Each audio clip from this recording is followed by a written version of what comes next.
The night air clung to my skin, heavy with the scent of approaching rain, as Adrian's driver navigated through the glittering downtown streets. I smoothed my hands over the silky material of my dress, midnight blue, purchased just yesterday from a boutique I could never have afforded before him. The receipt had been discreetly removed before the bag was handed to me, but I'd caught a glimpse of the price tag earlier. 4 digits. More than my former monthly rent. You're quiet tonight, Adrian murmured beside me, his voice like velvet wrapped around steel. I turned to face him, my heart stuttering as it always did when his attention landed fully on me. 6 weeks of knowing him hadn't dulled that effect. Just admiring the view, I lied, offering a smile I hoped appeared genuine. Adrian Moretti studied me with those penetrating dark eyes that seemed to strip away pretense and peer straight into the corners of my mind I tried to keep private.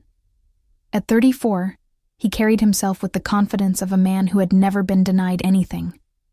His charcoal suit was impeccably tailored, not a single crease visible despite having spent the entire day in meetings. A thin scar cut through his right eyebrow, the only imperfection on his otherwise flawless face, somehow making him more beautiful rather than less. He reached across the leather seat and took my hand, his thumb tracing slow circles against my palm. "Liar," he said, but his lips curled into a small smile. "Tell me what's really on your mind, Ellie." I swallowed. How could I explain the constant sense of vertigo that accompanied being with him? 6 weeks ago, I'd been Eleanor Hayes, 26-year-old waitress with an art history degree and mounting student debt. Now I was... what? His girlfriend? His possession? The distinction sometimes blurred in ways that both thrilled and terrified me. "I'm just not used to places like where we're going," I admitted. "The reviews said it's impossible to get reservations less than 6 months in advance." Adrian's smile widened, revealing perfect white teeth. "Nothing is impossible for me, Tesoro." I believed him. In the short time I'd known him, I'd watched doors open, people scramble to accommodate his every whim. No one ever said no to Adrian Moretti, including me. The car slowed to a stop outside Luminescence, the newest and most exclusive restaurant in the city. Through the tinted windows, I could see people gathered on the sidewalk, likely hoping for a last-minute cancellation. The driver, Marco, a mountain of a man who doubled as Adrian's bodyguard, stepped out first, scanning the area before opening Adrian's door. "Wait," Adrian instructed, holding my wrist when I moved to follow him. His eyes roamed over my face, intense and possessive. "You look beautiful tonight. Everyone will stare." He tucked a strand of hair behind my ear, his fingertips lingering against my skin. "But remember who you're with." It wasn't a compliment, but a claim of ownership, spoken with such casual certainty that a shiver ran down my spine. I nodded, unable to form words under the weight of his gaze. A moment later, we stepped into the night air, Adrian's hand settling against the small of my back, protective, possessive, as he guided me toward the entrance. Marco followed a few steps behind, his presence a constant reminder that we were never truly alone. The maitre d's eyes widened in recognition as we approached. "Mr. Moretti," he said, practically bowing. "We're honored to have you with us this evening. Your table is ready." No checking of reservations, no mention of the line of waiting patrons. We were simply escorted through the dim restaurant, past tables of diners who glanced up as we passed. I felt their stares like physical touches against my skin, curiosity, envy, and something else. Fear? Did they know who walked among them, or did they simply recognize the aura of power that surrounded Adrian like a force field? Our table was positioned in a secluded corner with a view of both the entire restaurant and the twinkling city skyline beyond floor-to-ceiling windows. A bottle of champagne already waited in an ice bucket beside the table. "Perfect," Adrian said, though his tone suggested anything less would have been unacceptable. He pulled out my chair himself, his fingers brushing against my shoulders as I sat, a touch that sent electricity racing across my skin despite its innocence.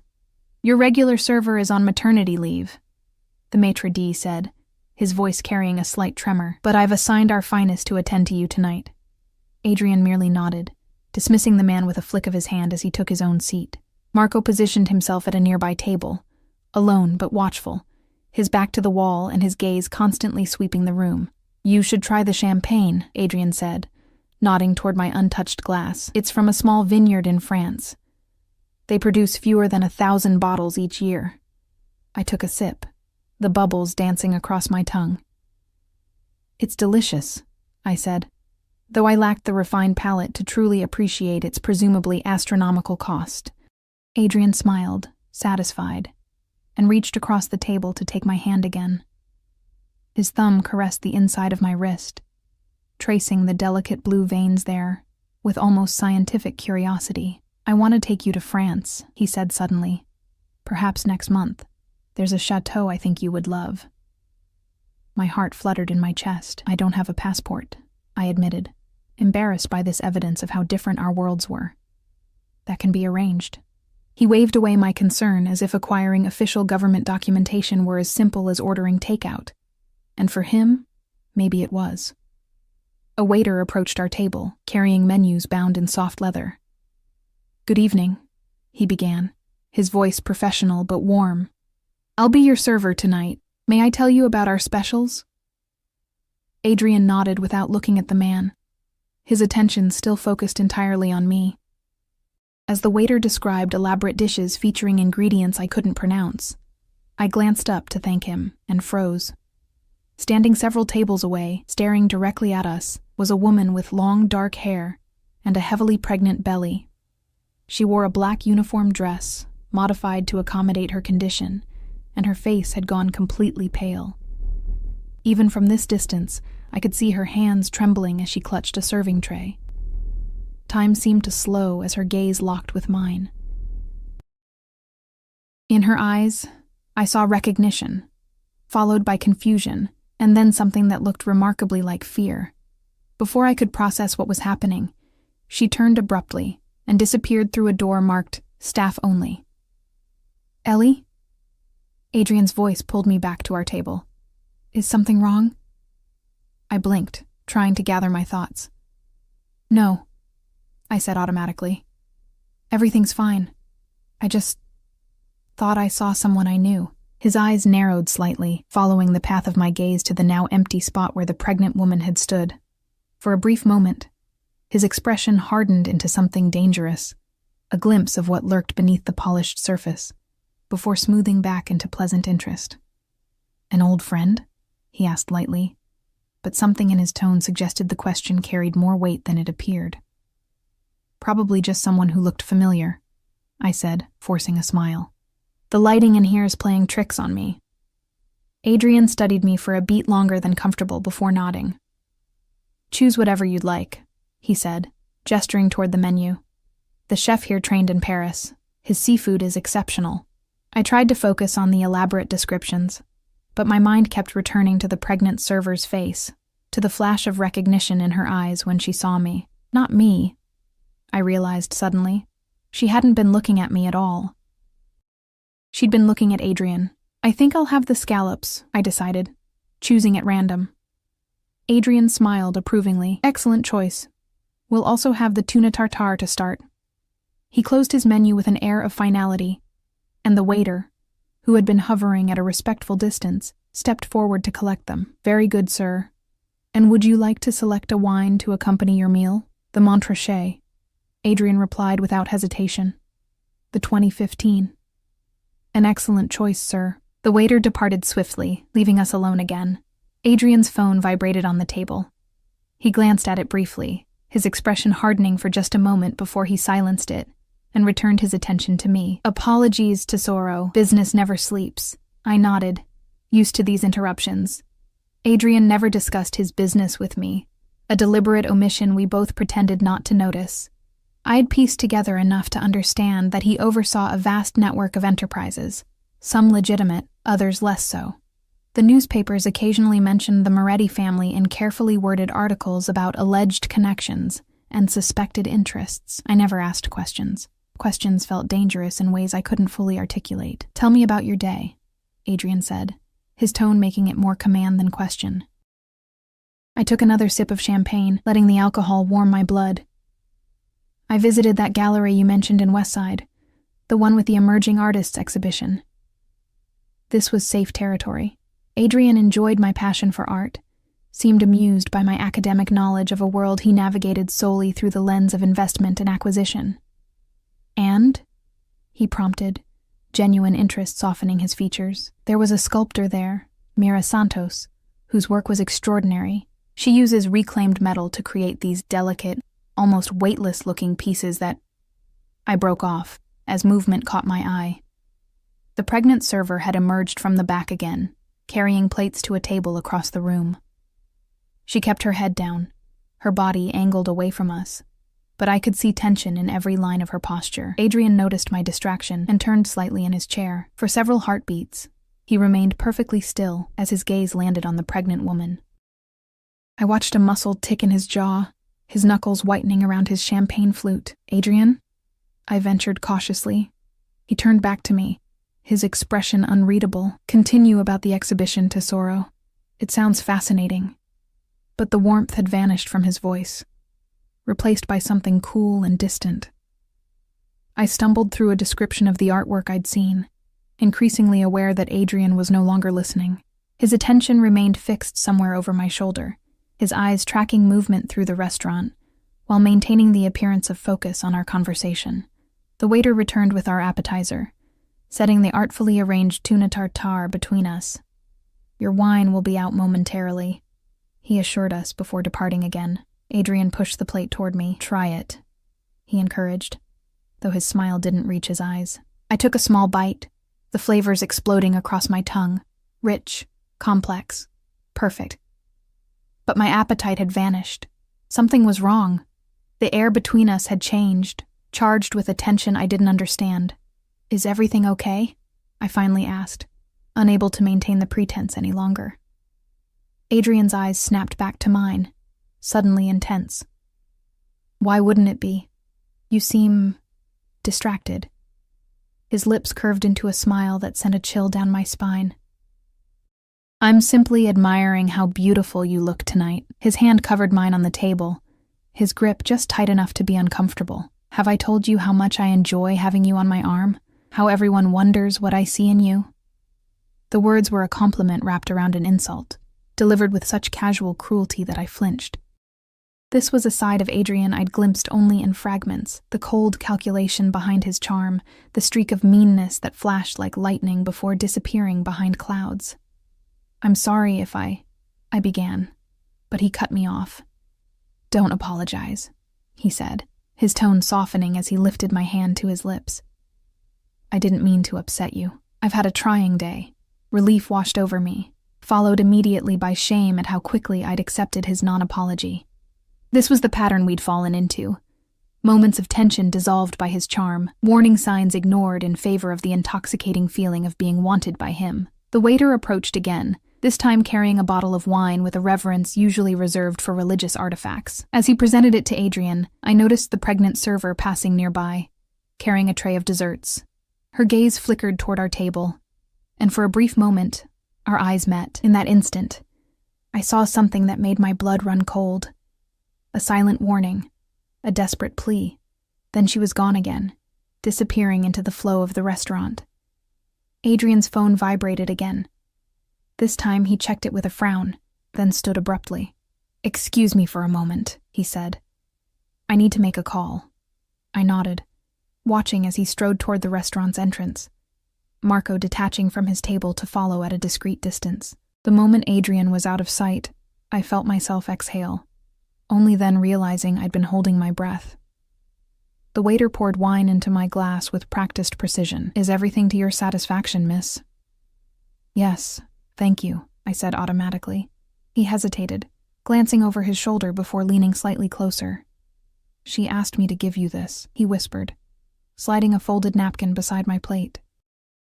Before I could respond, he straightened and walked away, his expression betraying nothing.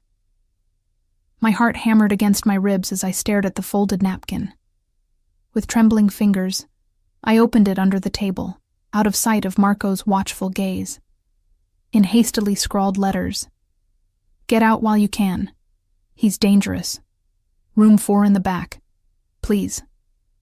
I crumpled the napkin in my fist, pulse racing.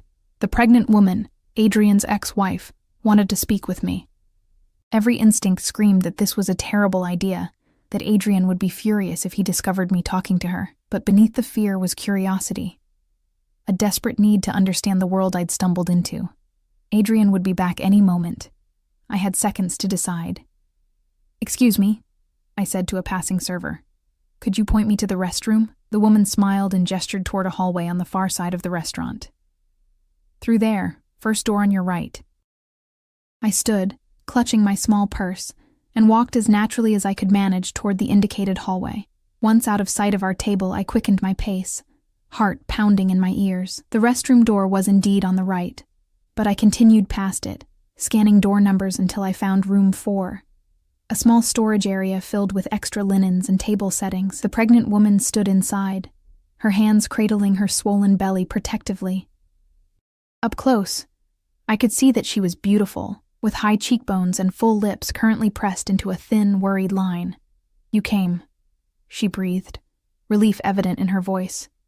"We don't have much time." "Who are you?" I demanded, though I already suspected the answer. "Sophia," she replied. "Sophia Moretti. I was Adrian's wife until 8 months ago." Her hand moved in small circles over her rounded stomach. "This is his child." The words hit me like a physical blow. Adrian had never mentioned an ex-wife, let alone a pregnant one. "Why are you telling me this?" "Because you look kind," she said simply.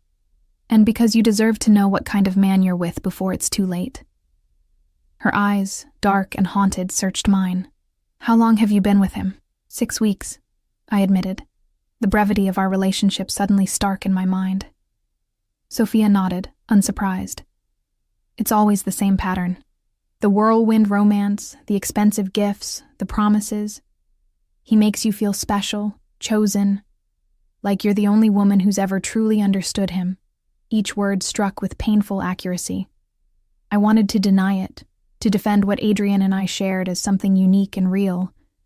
But doubt had already taken root. "Why did you leave him?" I asked, my voice barely above a whisper. Sophia's expression darkened. "I didn't. He discarded me when I became inconvenient." Her hand protectively covered her belly again. "Adrian doesn't tolerate disloyalty, real or imagined, and he never ever lets go of what he considers his." My mouth went dry. "What do you mean by discarded?" Sophia's eyes darted to the door, then back to me. "I found out things about his business, things he didn't want me to know. When I confronted him," she shook her head, a small, bitter smile twisting her lips. "Let's just say Adrian doesn't appreciate curiosity in his women. He divorced me immediately, cut me off completely. I was lucky to find this job. The storage room suddenly felt too small, the air too thin. If he's so dangerous, why are you still in the city? Why risk talking to me?" "I tried to leave," she whispered, her voice cracking. "But his men are everywhere. I made it to the bus station once, just once. Marco was waiting for me." Her hands trembled as she brushed hair from her face. "Adrian doesn't want me, but he won't let me go either. Not with his child." I thought of the possessive way Adrian touched me, the subtle threats woven through his compliments, the bodyguards who followed us everywhere under the guise of protection. Were they actually my jailers? "Listen to me," Sophia continued urgently. "While you still can, while he still thinks you're just a diversion, get away. Change your name. Move across the country. Don't tell anyone where you're going, not even family." The desperation in her eyes terrified me more than her words. This wasn't jealousy or spite. This was genuine fear. "I don't understand," I said, though understanding was beginning to dawn, cold and unwelcome. "If he divorced you, Eleanor..." She grabbed my wrist, her grip surprisingly strong. "In Adrian's world, people are possessions. They don't get to make choices. They don't get to leave. The only reason you have any freedom right now is because he hasn't fully decided you're his yet." A chill ran down my spine as I recalled the way Adrian had introduced me to his associates, always with a hand at the small of my back, always with that proprietary gleam in his eye. How he'd moved my things into his penthouse after just 3 weeks. How he tracked my movements through gifts of a new phone, a car with a driver, golden handcuffs, I realized. I'd been so dazzled by the luxury that I hadn't noticed the restraints tightening around my wrists. "I need to get back," I said, suddenly aware of how long I'd been gone. "He'll be looking for me." Sophia released my arm, nodding in understanding. "Be careful. Don't let him see that anything has changed." She pressed a small folded paper into my palm. "My number. Memorize it, then destroy this. If you decide to leave, call me first. I might be able to help." I slipped the paper into my bra, my hand shaking. "Why would you help me? You don't even know me." "Because I was you once," and she placed a protective hand over her belly. "And because no one helped me when I needed it most." A noise in the hallway made us both freeze. Footsteps approached, then passed the door without stopping. "Go," Sophia urged, her voice barely audible. "And remember, not a word, not a hint. He sees everything." I slipped out of the storage room and hurried to the bathroom, locking myself in a stall. My reflection in the small mirror on the door looked alien, flushed cheeks, wide eyes. The expensive diamond earrings Adrian had given me last week glittering obscenely against my pale skin. I splashed cold water on my face, trying to compose myself. By the time I returned to our table, Adrian was already seated, his dark eyes tracking my movement across the restaurant. He didn't smile.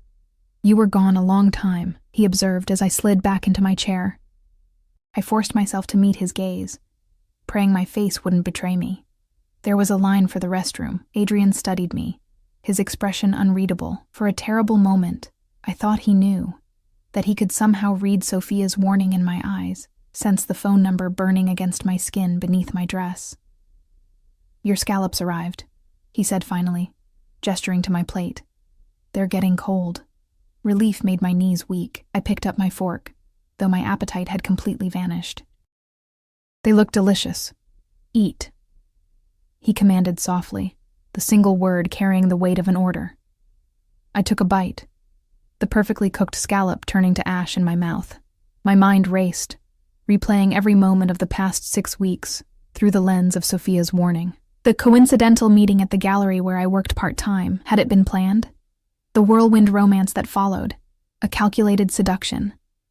The way he'd isolated me from friends, monopolized my time until my world had narrowed to just him. Had I walked willingly into my own cage?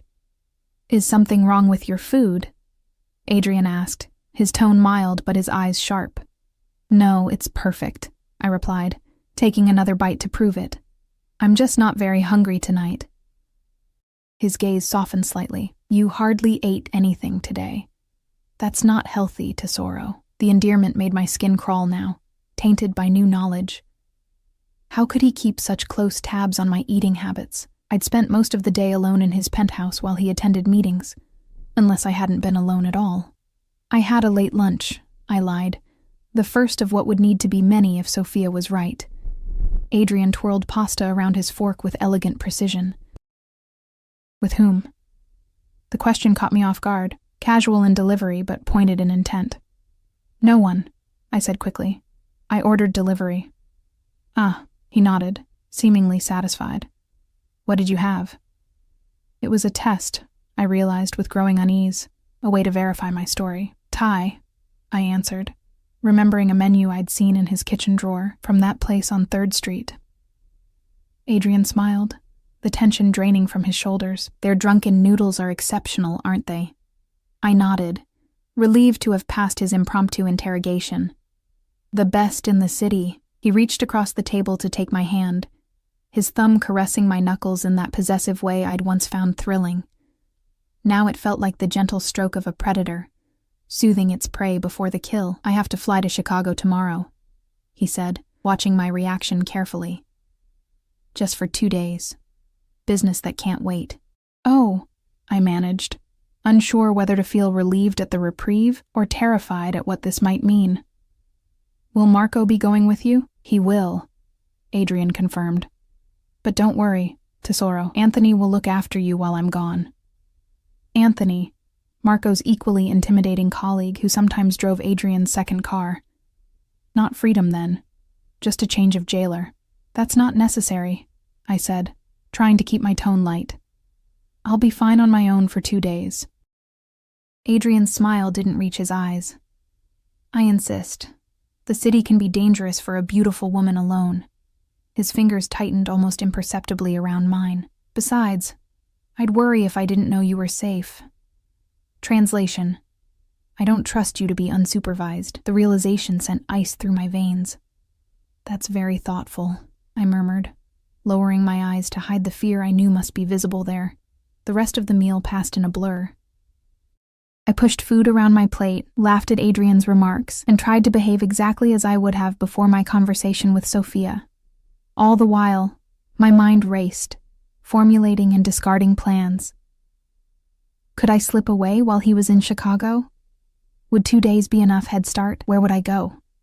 I didn't see Sophia again. Perhaps she was avoiding our section deliberately, or maybe Adrian had arranged for her removal through some unseen communication with the staff.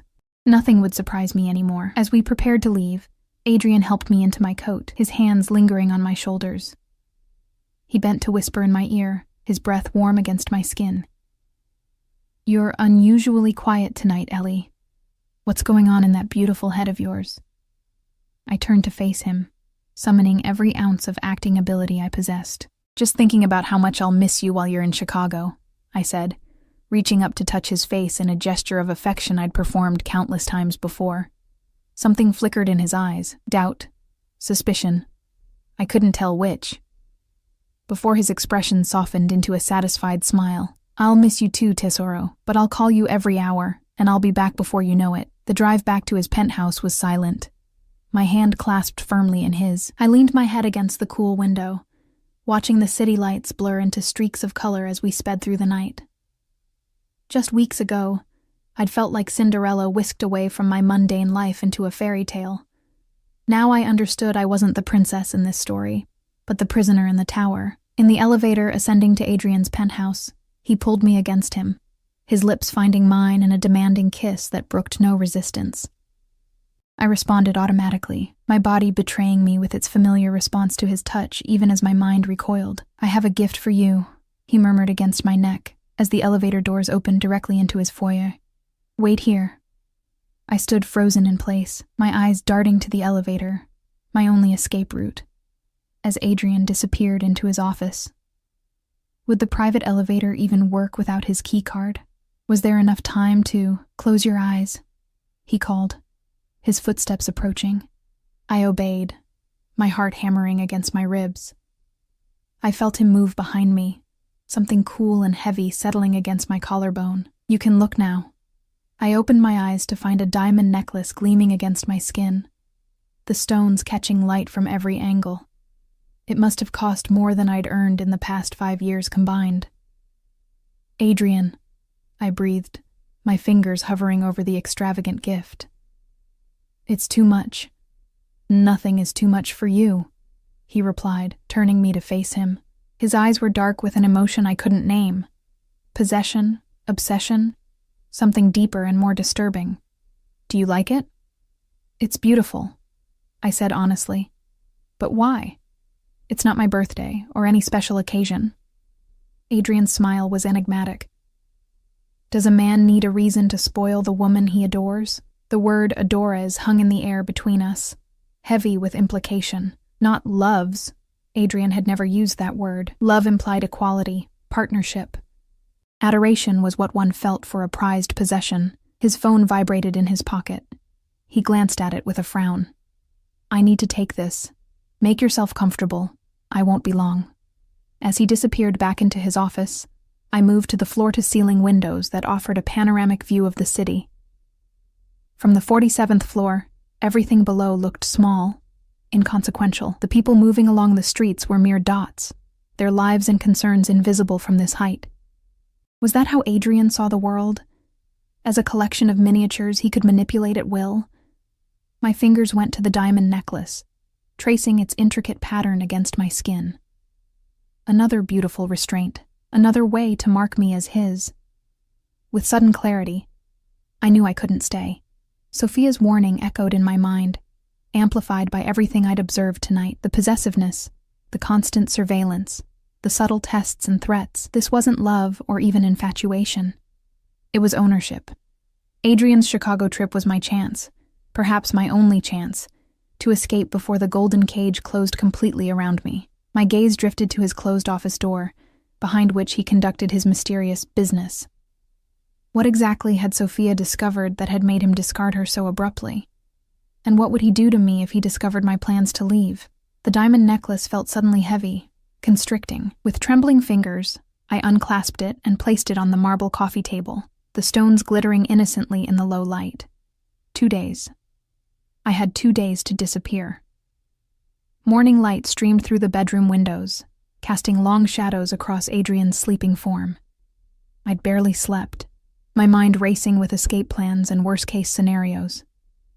Now, watching his chest rise and fall in the peaceful rhythm of deep sleep, I almost managed to convince myself that I was overreacting. In repose, he looked almost vulnerable, the hard edges of his personality softened by unconsciousness.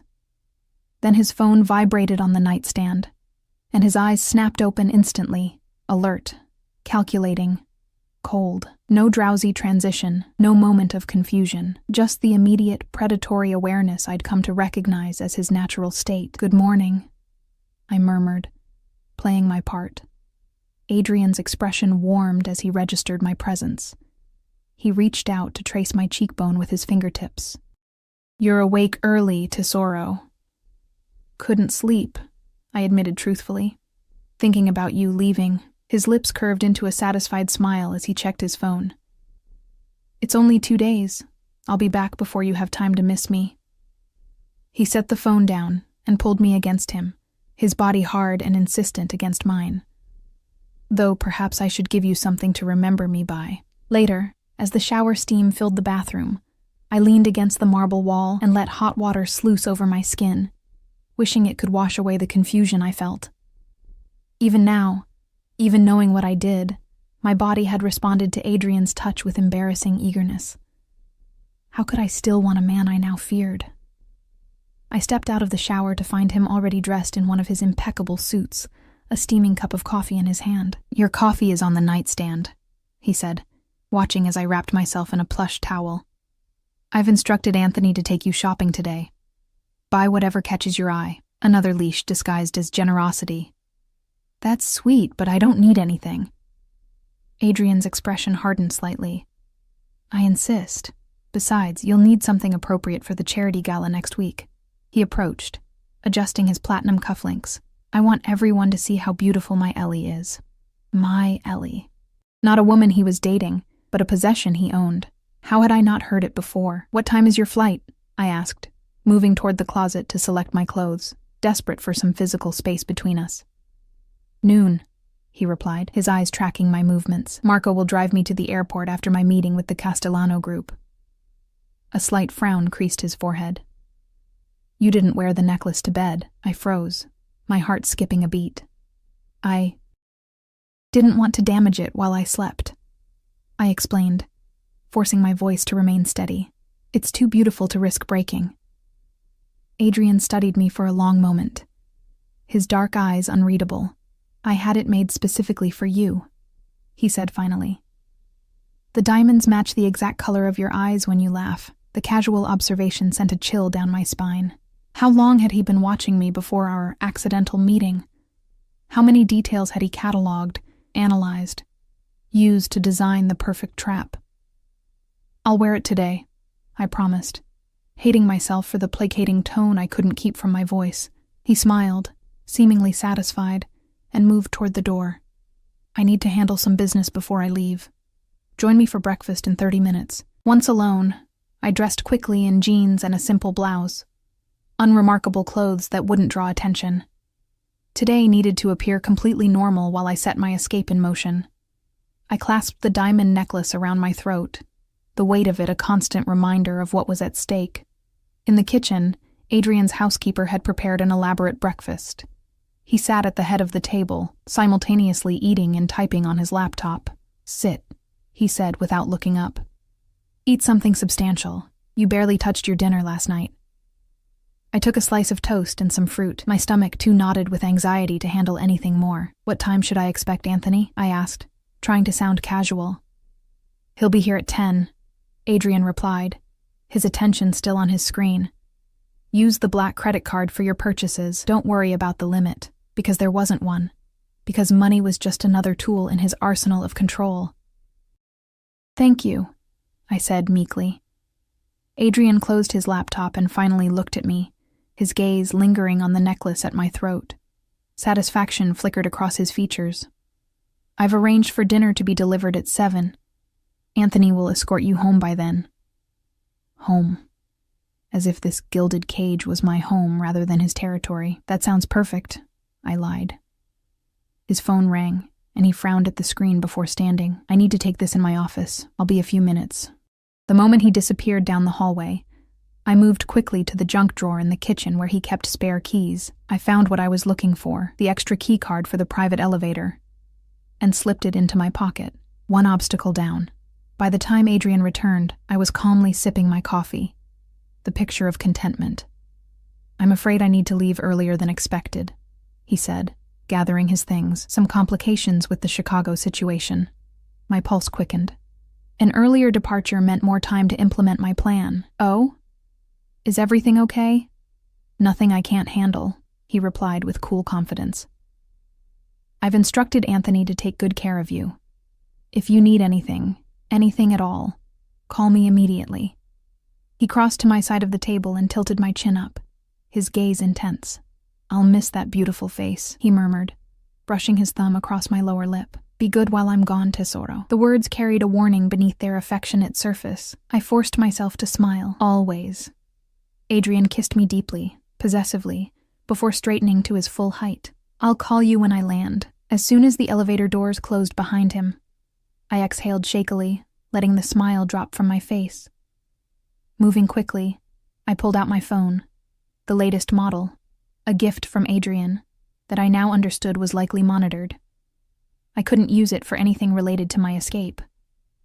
I needed to buy a burner phone, withdraw cash, and figure out where to go, all while under Anthony's watchful eye. The challenge seemed insurmountable, but the alternative, staying and becoming another Sophia, was unthinkable. At precisely 10, the private elevator chimed, and Anthony stepped into the penthouse. Unlike the talkative Marco, Anthony was a man of few words, his broad shoulders and watchful eyes his most distinctive features. Good morning, Miss Hayes, he said formally. Mr. Moretti asked me to accompany you shopping today. Thank you, Anthony, I replied with a brightness I didn't feel. I just need to grab my purse, and we can go. In my bedroom, I hastily wrote Sophia's number on a slip of paper and tucked it into my wallet. I couldn't risk carrying the original note, and I couldn't trust my memory with something so crucial. The morning passed in a blur of high-end boutiques and designer showrooms.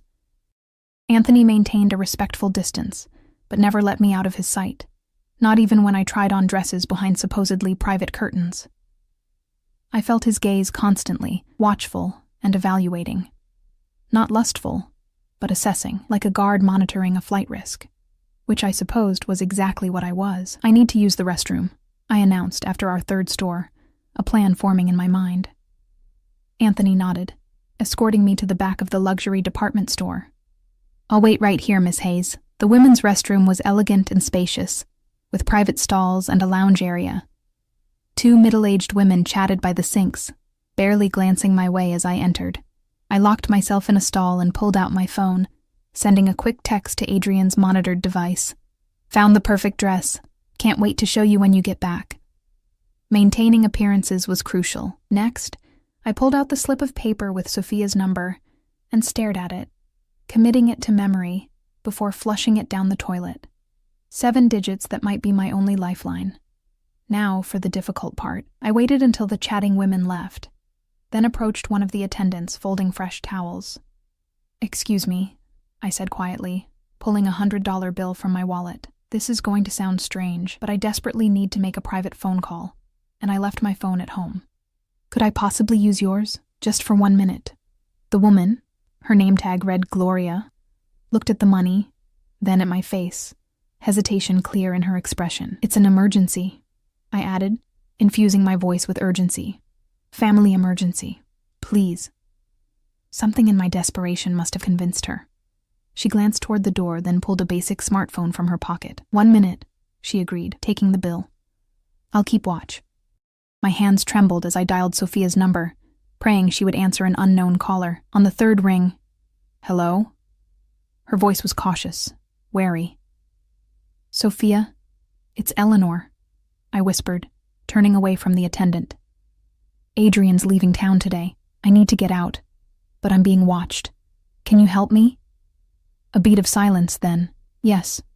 Where are you now? Bergdorf's downtown. One of his men is with me. I know someone who works security there, she said quickly. Third floor, men's department. Ask for Vince. Tell him you're my friend and need the package. He'll understand. Vince, third floor, I repeated under my breath. What then? Call me from the new phone once you're clear. I'll tell you where to meet me. Gloria made a subtle gesture. Time was up. I have to go, I whispered. Thank you.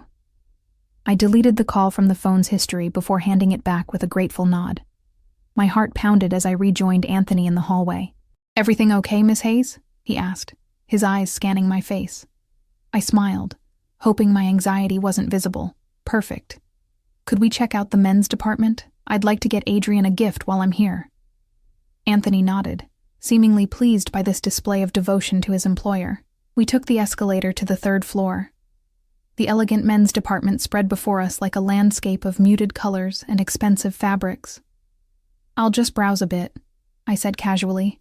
See if anything catches my eye. Anthony positioned himself near a column with a clear view of the entire floor, his attention never wavering from me. I pretended to examine ties and cufflinks, gradually working my way toward the back where the security office would likely be located.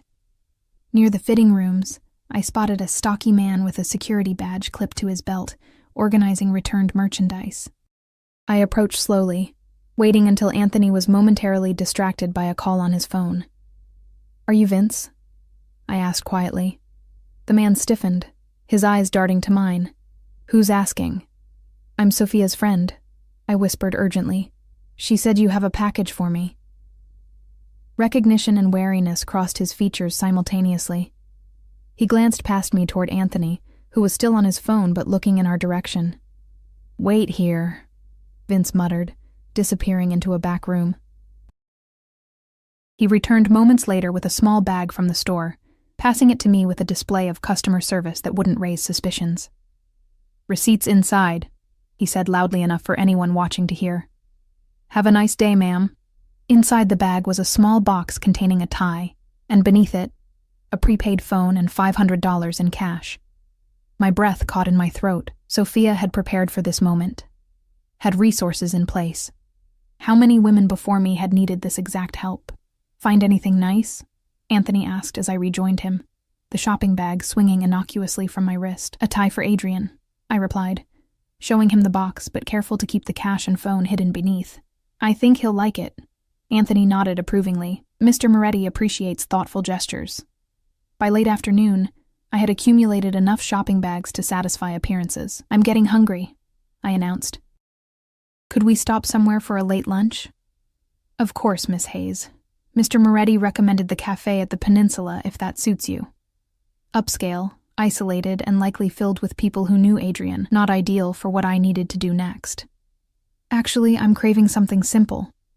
Maybe that sandwich place near the park? I love their outdoor seating. Anthony hesitated, clearly weighing Adrian's implicit instructions against my seemingly innocent request. As you wish, he finally conceded. The cafe was bustling with afternoon customers, its outdoor patio offering both visibility and the noise cover I needed. I selected a table near the exit, positioned so that Anthony would have to sit with his back to the street to maintain eye contact with me. Would you order for me? I asked sweetly. I need to freshen up before we eat. This time, Anthony's hesitation was more pronounced. I'm supposed to keep you in sight, Miss Hayes.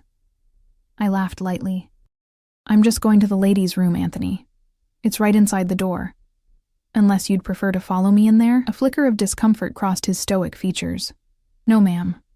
What would you like to eat? The turkey club and an iced tea would be perfect. Thank you. I walked calmly to the restroom, feeling Anthony's eyes on my back. Once inside, I moved quickly, retrieving the prepaid phone from my bag. I dialed Sophia's number with shaking fingers. You got the package? She answered immediately. Yes. I don't have much time. What now? There's a bus leaving for Hartford in 40 minutes from the downtown terminal. Tickets already purchased under the name Jane Smith. From there, my cousin will meet you. He can drive you anywhere you need to go. Hartford. 4 hours away. Not far enough, but a start. How do I lose Anthony? The cafe has 2 exits, Sophia explained. The kitchen staff will let you through the back if you mention my name. My brother works there. Wait 5 minutes, then go. A sudden noise behind me made me jump. Another woman entering the restroom. I ended the call hastily, tucking the phone into my pocket. 5 minutes, I whispered to myself, checking my watch. Each second stretched like an hour as I stared at my reflection in the mirror. The diamond necklace glinted at my throat, a visible claim on me. With sudden determination, I unclasped it and shoved it deep into one of my shopping bags. If I succeeded today, Adrian would never again mark me as his property. When enough time had passed, I took a deep breath and stepped out of the restroom. Not toward Anthony waiting at our outdoor table, but deeper into the cafe. I moved quickly past bustling waitstaff toward the swinging kitchen doors, my heart hammering against my ribs. A young busboy looked up in surprise as I pushed through the entrance. "Excuse me, you can't be in here." "I need to speak to Sophia's brother." I cut in desperately. "Please, it's an emergency." Recognition flickered in his eyes. He nodded once, then gestured toward a stocky man chopping vegetables at a nearby counter. "Marco," he called. "Someone here to see you." I froze at the name, momentarily panicked until I remembered it was a common name, not just the identity of Adrian's bodyguard. The chef looked up, wiping his hands on his apron as he approached. "You're Ellie?" he asked, his accent similar to Sophia's. When I nodded, he immediately pointed toward a metal door at the back of the kitchen. "Through there, into the alley. Turn right, then take the first left. Keep walking for 3 blocks, then find a taxi. Don't stop for anything." "Thank you," I breathed. "I don't know how to repay—" "Go," he interrupted firmly. "Now, before your shadow comes looking." I slipped through the door into a narrow alley that smelled of garbage and cooking grease. Following Sophia's brother's directions, I turned right, then left at the next intersection, walking as quickly as I could without actually running. Every few seconds I glanced over my shoulder, expecting to see Anthony's imposing figure in pursuit. 3 blocks later, breathless and trembling with adrenaline, I spotted a taxi dropping off passengers at a hotel. I dashed toward it before it could pull away, jumping into the back seat with relief. "Bus terminal, please," I instructed, sinking low in the seat. "And could you hurry? I'm late for my bus." As the taxi pulled into traffic, I finally allowed myself to breathe. I'd done it. I'd slipped Anthony's leash, at least temporarily. Now I needed to get as far from the city as possible before Adrian discovered I was gone. The downtown terminal buzzed with afternoon travelers when I arrived 15 minutes later. I kept my head down, moving purposefully toward the ticket counter where I gave the name Jane Smith. The attendant handed over a ticket without question. Sophia had indeed arranged everything. "Gate 7, she said, pointing toward the back of the terminal. "Boarding in 10 minutes.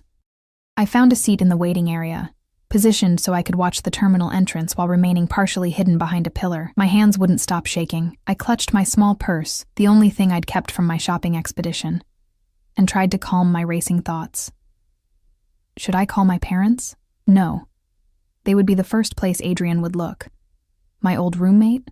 My former boss? Anyone I contacted would potentially be put in danger. For now, I was truly alone. The boarding announcement for Hartford came over the speakers. I stood on unsteady legs, moving toward Gate 7 with the crowd of travelers.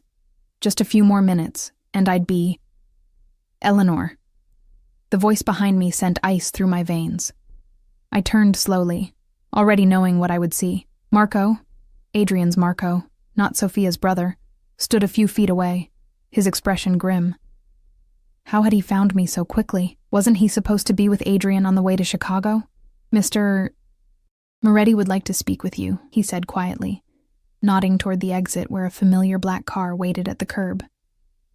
My throat closed with fear. "I'm about to board my bus," I said, trying to keep my voice steady. Marco shook his head slightly. "That's not going to happen, Miss Hayes." His hand moved subtly to rest on the bulge beneath his jacket. A gun, I realized with fresh horror. Please don't make a scene. It would be unfortunate. Not a threat against me, I understood, but against the innocent travelers surrounding us. My shoulders slumped in defeat. Whatever small chance of escape I'd had was gone. Marco took my elbow, his grip firm but not painful as he guided me toward the exit. My mind raced, searching for options, finding none. The moment we stepped outside, the car's back door opened. Adrian sat inside, his expression a mask of calm that chilled me more than any display of anger would have. He wore the same suit from this morning, not a wrinkle in sight. Had he ever actually intended to go to Chicago?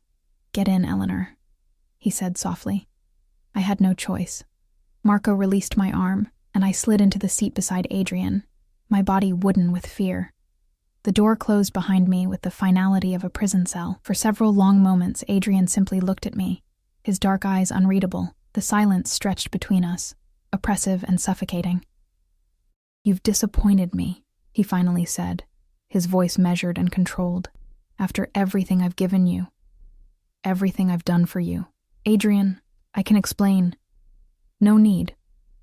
He held up a hand, silencing me instantly. Anthony told me about your trip to the men's department, about your mysterious bathroom visits. Did you think I wouldn't have him report your every move?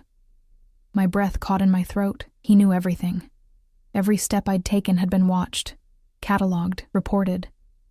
And then Sophia's involvement. He shook his head slightly, disappointment etched in his features. That was particularly unfortunate. Alarm shot through me. What did you do to her? A cold smile touched his lips. Nothing yet. Her condition protects her, temporarily. My child deserves to be born healthy after all. The casual threat made my blood run cold. Please don't hurt her. This was my decision, not hers. Was it? Adrian's voice hardened. Or did she poison you against me with her lies? Did she tell you how I discarded her when she became inconvenient? His laugh held no humor. My dear, naive Eleanor. Did you ever wonder what made her so inconvenient? I remained silent, fear closing my throat. Sophia wasn't just my wife, Adrian continued, his tone conversational as the car pulled smoothly into traffic. She was my partner in every sense. She handled certain financial aspects of my business. And then I discovered she had been embezzling from me for over a year. His eyes darkened with remembered rage. Over $12 million, siphoned to offshore accounts. Did she mention that part of our history? I shook my head numbly, uncertain what to believe. She fled when I confronted her, only to discover she couldn't access the money without certain codes. His smile was terrible to behold. Codes she never managed to obtain. Now she works as a waitress, plays the victim, and carries my child, a child she tried to hide from me until one of my associates spotted her condition. Each word landed like a physical blow. Had Sophia manipulated me? Used me as a pawn in some ongoing war with Adrian? Or was this another of his calculated lies? I don't know what to believe anymore, I whispered truthfully. Adrian's expression softened marginally. He reached out to touch my face, his fingertips gentle against my cheek. I couldn't help flinching away. That's the problem, isn't it, Tesoro? He murmured. You don't know who to trust, so let me make it simple for you. His hand moved to my throat, not squeezing but resting there. A reminder of how easily he could hurt me if he chose. Trust that I will always find you. Trust that there is nowhere you can go that I won't follow. Trust that what's mine stays mine. Tears welled in my eyes, spilling over despite my efforts to contain them. What are you going to do to me? Adrian wiped a tear from my cheek with his thumb, his touch almost tender. Nothing you won't eventually thank me for, he promised, his voice low and intimate. We're going away for a while, you and I. Somewhere quiet where you can adjust your perspective. You're kidnapping me, I said, the reality of my situation crashing down with crushing weight. I'm protecting what belongs to me, he corrected, as if the distinction mattered. In time, you'll understand. The car turned onto a private airstrip where a sleek jet waited, its engines already running.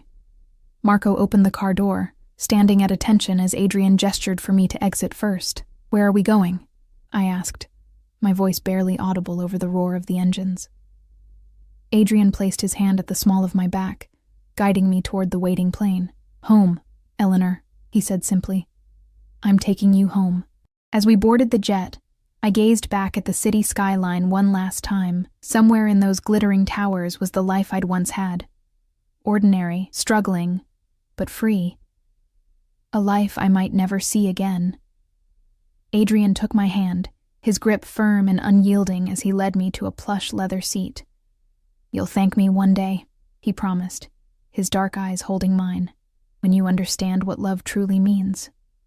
Not love, I thought numbly as the jet began to taxi down the runway. Possession, obsession.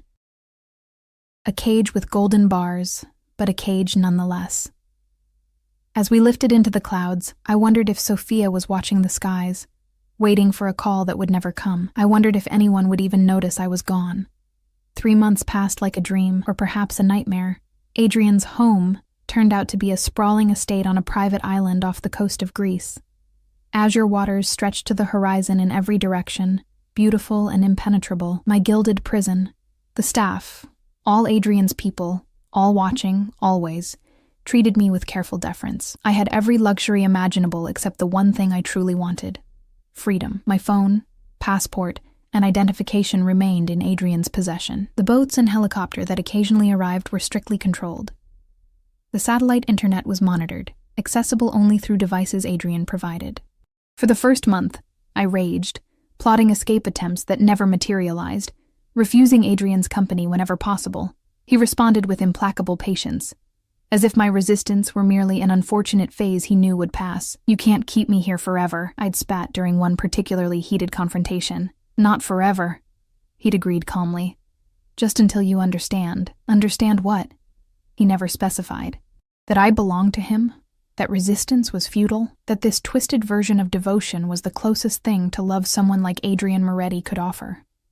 By the second month, rage had given way to a hollow resignation. I stopped fighting, started going through the motions. I swam in the infinity pool overlooking the sea, read books from the extensive library, ate meals prepared by the personal chef. I even allowed Adrian back into my bed, my body responding to his touch even as my mind remained detached, observing from a distance. He mistook compliance for acceptance, my silence for surrender. His grip loosened slightly, the constant surveillance became more subtle. I was allowed to wander the grounds unaccompanied, though I knew the security systems tracked my every move. It was during one such solitary walk along the cliffs that I first noticed the sailboat on the horizon.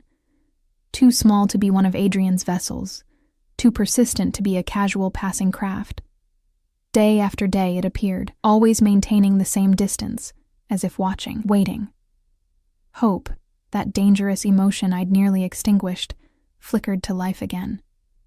Today marked exactly 3 months since my failed escape.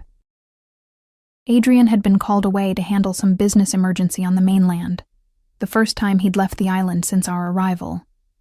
His absence created a fragile bubble of freedom, temporary but precious. I stood on the terrace outside our bedroom. No, his bedroom. I would never truly consider any part of this place mine, watching the sun sink toward the horizon in a blaze of orange and pink. The sailboat had appeared again, closer this time.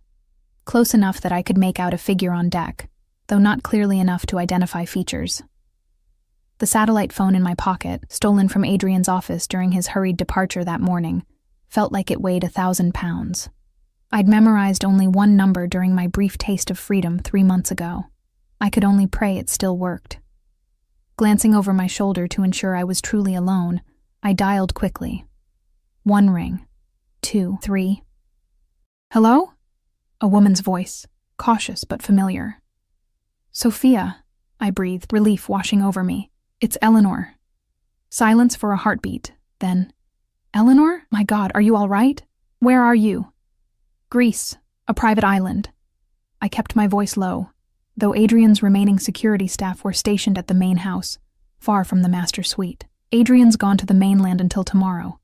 There's a sailboat that keeps circling the island. Is it—" "Yes," she cut in urgently. "My brother. We've been searching for months. Adrian covered his tracks well, but we finally traced one of his shell companies to property in the Mediterranean. Hope surged through me, so powerful it made me dizzy. How— Listen carefully, Sophia interrupted. Marco will explain when he reaches you, but you need to be ready to move quickly. Pack nothing. Head to the North Cove, the small beach below the cliffs. He'll approach after midnight when the tide is right.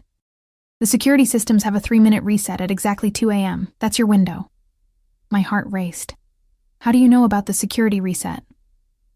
Because I helped design it, she replied grimly. Before Adrian decided I knew too much. The pieces clicked into place, her knowledge of Adrian's operations. The embezzlement he'd accused her of. The money, I whispered. Did you really steal from him? A bitter laugh. I called it an insurance policy. $12 million. Compensation for 5 years of helping him build his empire while turning a blind eye to how he earned his fortune. Her voice hardened. Every cent laundered through my accounts, my name on papers that could send me to prison for decades. When I got pregnant and wanted out, he made it clear there was only one way to leave his organization, in a body bag. The unspoken words hung between us. What about your baby? I asked, remembering her heavily pregnant form from that night at the restaurant. Lucia is 3 weeks old, Sophia said, her voice softening. Beautiful and healthy, and the reason I'm not on that boat myself. I couldn't risk leaving her, but Marco knows what to do. A sound from inside the house made me stiffen. I have to go, I whispered. North Cove, 2 a.m. Eleanor? Sophia said quickly. Be careful. If he catches you trying to escape again. She didn't need to finish. We both knew what Adrian was capable of. I disconnected, slipping the phone back into my pocket, just as Maria, one of the housekeepers, appeared at the terrace doorway. Dinner is served, Miss Hayes, she announced, her eyes carefully averted from my face. Did she know what her employer truly was? Did any of them? Thank you, Maria. I'll be right down. The hours crawled by with excruciating slowness. I forced myself to eat, to make casual conversation with the house staff, to appear completely normal. Inside, my thoughts raced in frantic circles. Would tonight be my salvation or my doom? At midnight, I retired to the master suite, claiming a headache. No one questioned me. Adrian's absence always cast a pall of uncertainty over the household routine. I changed into dark clothes and sturdy shoes, then lay fully dressed on top of the covers, watching the minutes tick by on the bedside clock. At 1:30 a.m., I slipped out of bed and crept to the terrace. The night was clear, stars scattered across the velvet sky like diamonds. No moon, a small mercy that would make my journey to the North Cove less visible. The house remained quiet, security lights illuminating the manicured grounds. I took a deep breath and began my descent from the terrace, using the latticed trellis that climbed the villa's walls. Adrian had never restricted my movements enough to make such precautions necessary before, a mistake born of his growing complacency, his belief that he had broken my spirit. My feet touched the soft grass, and I pressed myself against the wall, listening intently. Nothing but the gentle lapping of waves against the shore and the distant chirp of insects. I began moving slowly toward the northern edge of the property, keeping to the shadows, freezing at every unexpected sound. The path to the North Cove required crossing an exposed section of lawn, then navigating a steep, rocky trail down to the beach. I counted security cameras as I went, mapping their blind spots from memory. Adrian had proudly shown me the security system once, another display of power masquerading as transparency. So you understand why trying to leave would be foolish, he'd explained with that indulgent smile. At the edge of the lawn, I paused, checking my watch. 1:52 a.m. I needed to time my dash across the open space precisely if I wanted to avoid detection. At 1:58, I took a deep breath and ran. Keeping low, my heart pounding so loudly I was certain it would give me away. I reached the trailhead and ducked behind a large boulder, just as a security guard rounded the corner of the house, his flashlight sweeping the grounds in a routine check. I held my breath, counting seconds in my head. The guard paused, his light lingering near my hiding place. Had he seen something? Heard my footsteps? After an eternity, he continued his rounds, disappearing back toward the main house. I exhaled shakily, checking my watch again. 2:01. 1 minute until the security reset. The trail down to the cove was treacherous in daylight. In near-total darkness, it was a nightmare. I picked my way carefully, using my hands as much as my feet, ignoring the sting of cuts from sharp rocks. Every second that passed was one closer to freedom, but also one closer to potential discovery. At precisely 2 a.m., I made my move, half climbing, half sliding down the steepest part of the path during the brief window when the cameras would be blind. I landed on the soft sand of the small cove with a muffled thud, the taste of salt and freedom on my lips. The beach was empty, the water a vast expanse of darkness. Where was the sailboat? Had something gone wrong? Panic clawed at my throat as I scanned the horizon. Then I saw it.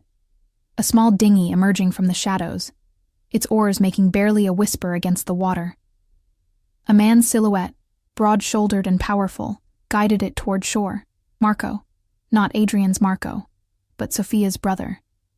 He pulled the small boat onto the sand, his features becoming clearer as he approached. The family resemblance to Sophia was unmistakable. "Eleanor?" he whispered. I nodded, suddenly unable to speak past the lump in my throat. "We need to move quickly," he said, gesturing toward the dinghy. "The sailboat is anchored beyond the security perimeter. Once we reach it, we'll make for the mainland." I stepped toward him, toward freedom, when a familiar voice froze me in place. "I must say, I'm disappointed, Tesoro. Again." Adrian emerged from the shadows of the cliff face. Marco, his Marco, and another guard flanking him. How long had he been there, watching me, testing me? Had he ever truly left the island at all? "Did you really think I wouldn't anticipate this?" Adrian asked, his voice almost gentle as he stepped onto the beach. "That I wouldn't recognize the sailboat that's been circling my island for weeks? That I wouldn't have the satellite phone track the moment you used it?" Sophia's brother moved protectively in front of me, but Adrian merely smiled, gesturing to his men. Both drew their weapons. "Please don't make this messier than it needs to be," Adrian said, his eyes never leaving my face. "You've forced my hand, Eleanor. I wanted to trust you. I wanted us to build something together." Genuine regret colored his voice. "Now I see that's impossible, at least for the moment." "Let her go, Moretti," Sophia's brother growled. "You can't keep her prisoner forever." Adrian's smile didn't waver. "I don't intend to." He extended his hand toward me. "Come, Eleanor. We're leaving. Now." I looked from his outstretched hand to the dinghy, to the armed men, to the vast, dark sea. There was no escape. Not tonight. Perhaps not ever. But as I took a step toward Adrian, a blinding light suddenly illuminated the beach. The unmistakable chop of helicopter blades shattered the night's silence. "Police! Don't move!" Voices shouted in Greek and English, figures rappelling from the helicopter onto the beach. Adrian's men raised their weapons, but were immediately overwhelmed. In the chaos, Sophia's brother grabbed my arm, pulling me toward the dinghy. "Now!" he shouted over the deafening noise. "This is our only chance." As we pushed the small boat into the water, I caught a final glimpse of Adrian, his face contorted with rage as officers forced him to his knees. Our eyes met across the beach, his promise clear even in defeat. This isn't over, but for now at least, it was. The dinghy cut through the waves, carrying me toward the waiting sailboat, toward freedom, toward whatever uncertain future lay beyond Adrian Moretti's possessive grasp. I didn't look back again.